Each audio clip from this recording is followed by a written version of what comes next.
इसके क्या क्या ट्रीटमेंट्स अवेलेबल हैं?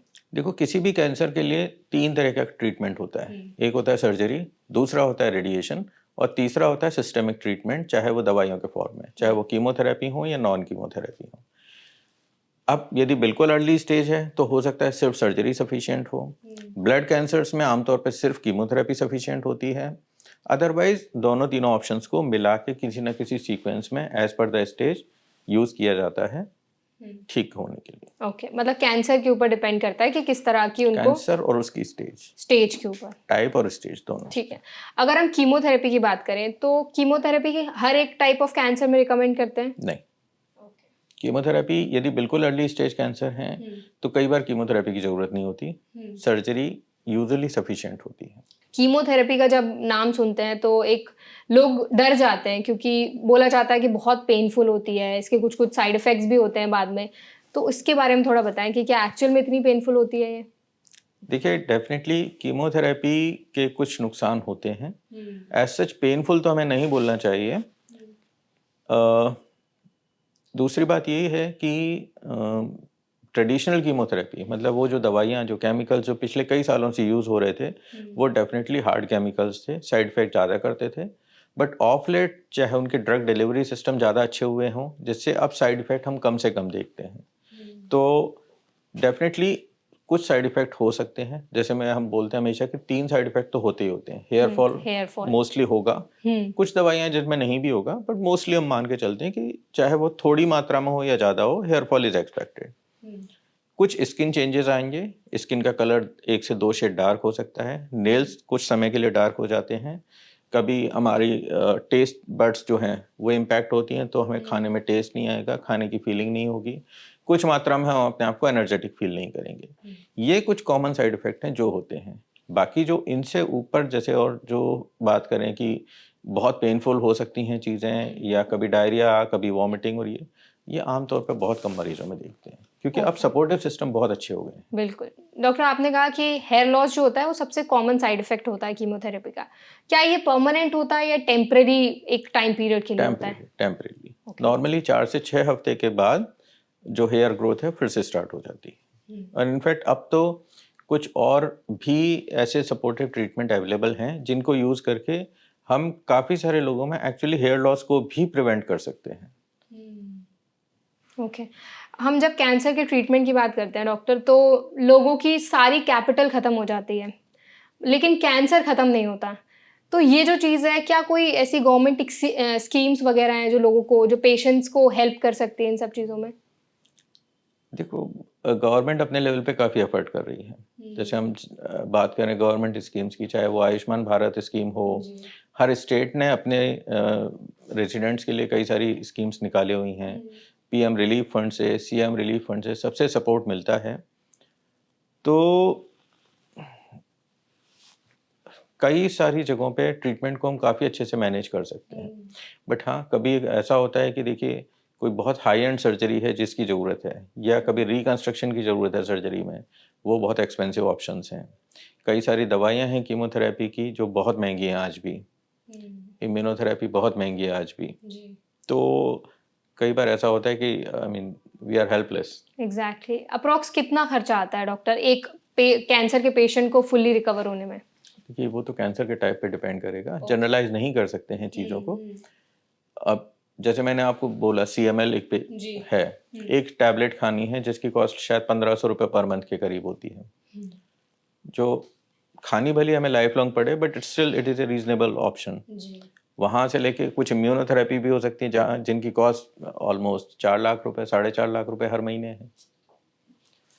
तो कॉस्ट कैन वेरी, और कई बार ये भी नहीं पता होता कितना देना है। हो सकता है किसी के लिए 3 या 4 साइकिल सफिशिएंट है और किसी को मे बी 2 साल। तो कॉस्ट वेरी करती है। बट मोस्टली गवर्नमेंट, एक्चुअली हमें इंडिया में रहने का भी बेनिफिट मिलता है, क्योंकि इन जनरल इंडिया में दवाइयाँ वेस्ट के कंपैरिजन में बहुत सस्ती हैं अभी भी। गवर्नमेंट भी सपोर्ट करती है, तो उम्मीद करें आगे जाके शायद और अफोर्डेबल होता जाए। बिल्कुल। डॉक्टर, जब हम ब्लड कैंसर की बात करते हैं तो ब्लड कैंसर स्पेशली जो है वो अडल्ट्स में ज़्यादा होता है या बच्चों में ज़्यादा होता है? ये मान लीजिए ब्लड कैंसर बच्चों में सबसे one of the most common है। बच्चों में ब्रेन कैंसर या ब्लड कैंसर, ये तो सबसे ज़्यादा होते हैं। सबसे कॉमन है। बट यदि हम ओवरऑल पॉपुलेशन की बात करें तो चूंकि एडल्ट का बच्चे हम नॉर्मली 14 साल तक लेते हैं, उसके बाद का सारा एडल्ट है, तो बर्डन वाइज यदि हम बात करते हैं तो ऑलमोस्ट 80% के करीब जो है वो हम एडल्ट्स में देखते हैं, 20% बच्चों में देखते हैं। बट बच्चों में इट इज़ प्रिटी कॉमन। बिल्कुल। डॉक्टर, हमने पहले लाइफस्टाइल की भी बात की थी। अभी रिसेंटली नवजोत सिंह सिद्धू उन्होंने क्लेम किया था, उनका एक वीडियो काफ़ी वायरल हुआ था जिसमें उन्होंने बताया था कि उनकी जो वाइफ है, उनका कैंसर था और कैंसर 4th स्टेज तक आ गया था। लेकिन फिर उन्होंने उनकी लाइफस्टाइल में कुछ बदलाव किया, मतलब डॉक्टर ने बोल दिया था कि आपके चांसेस जो हैं बचने के सिर्फ 5 से 6% ही हैं। फिर उन्होंने उनकी लाइफस्टाइल में बदलाव किया, उन्होंने पूरा फॉर्मेट बताया कि काढ़ा देते थे हम उनको, पेठे का जूस वगैरह देते थे। तो ये जो फैक्टर्स है, क्या सच में इतने इफेक्टिव होते हैं? देखो, हम बहुत ज़्यादा तो उस पर नहीं बोल सकते हैं, बट हाँ कुछ जनरल पॉइंट्स जैसे हैं। सिद्धू जी ने भी ये भी मेंशन किया साथ में कि सर्जरी, कीमोथेरेपी हुआ था, बिल्कुल, तो कहीं ना कहीं कुछ रोल तो उनका भी था। दूसरी बात ये कि ये सप्लीमेंट्स हैं, तो as a supplement we are still okay, but वो सप्लीमेंट हैं और उनको हम मेन ट्रीटमेंट वो को रिप्लेस नहीं करने वाले। एक एडजुवेंट की तरह काम कर सकते हैं। यस, साइड बाय साइड आप ले सकते हैं। क्योंकि अब जैसे हम बात करते हैं करक्यूमिन, कॉमनली जैसे हल्दी है जी, तो ऐसा नहीं कि रिसर्च नहीं हो रही है। ऑलमोस्ट यदि हम बात करें तो 4000 से ज़्यादा ऊपर अच्छे रिसर्च आर्टिकल उस पर पब्लिश हो चुके हैं, बट अभी तक ऐसा कुछ बहुत फर्म एविडेंस नहीं है कि ये तो कई बार आ गया कि हाँ ये हेल्प कर रहा है, लेकिन किस कैंसर में कर रहा है, किस डोज में कर रहा है, इसके क्या साइड इफेक्ट हो सकते हैं, जिससे आप एक प्रॉपर गाइडलाइन बना सको कि ऐसे लेना है।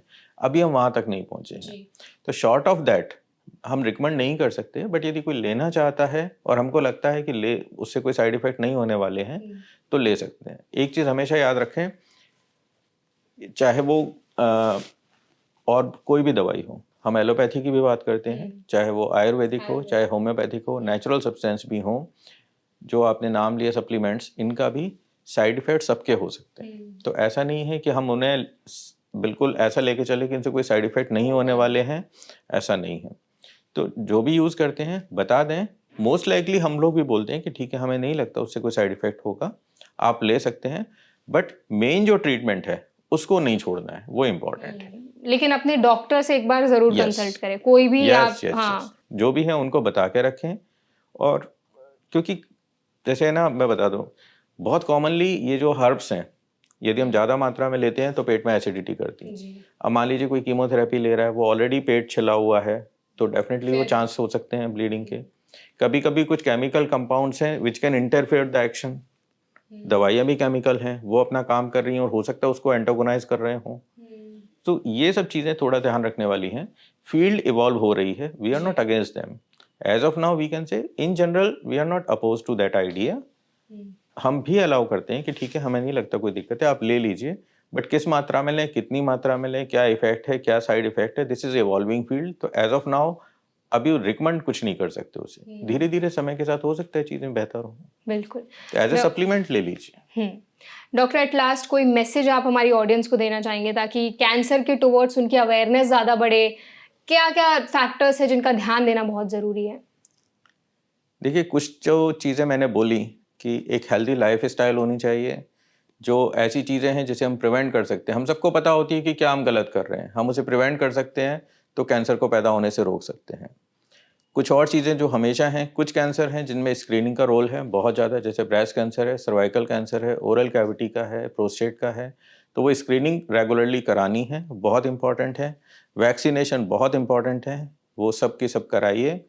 कोई भी सिम्टम किसी भी तरह का है, 2 से 3 हफ्ते से ज़्यादा चल रहा है, तो अपने डॉक्टर को मिलें, उन्हें बताएं कि भाई ये कुछ कैंसर रिलेटेड तो नहीं है। और सबसे मेन बात ये कि कैंसर यदि है भी तो डरने की बात नहीं है। इम्पॉर्टेंट चीज़ ये है कि अब बहुत हद तक हम उसे ट्रीट कर सकते हैं। हम भी मानते हैं 100% में नहीं होता, पर इतना भी नहीं है कि हम सोचें कि बिल्कुल नहीं हो सकता है। लार्ज मेजॉरिटी में यदि यह जल्दी पकड़ा गया तो हम बहुत कुछ कर सकते हैं। इम्पॉर्टेंट है हम जल्दी पकड़ें और जल्दी ऑन्कोलॉजिस्ट मतलब कैंसर स्पेशलिस्ट जो लोग हैं उनको अप्रोच करें।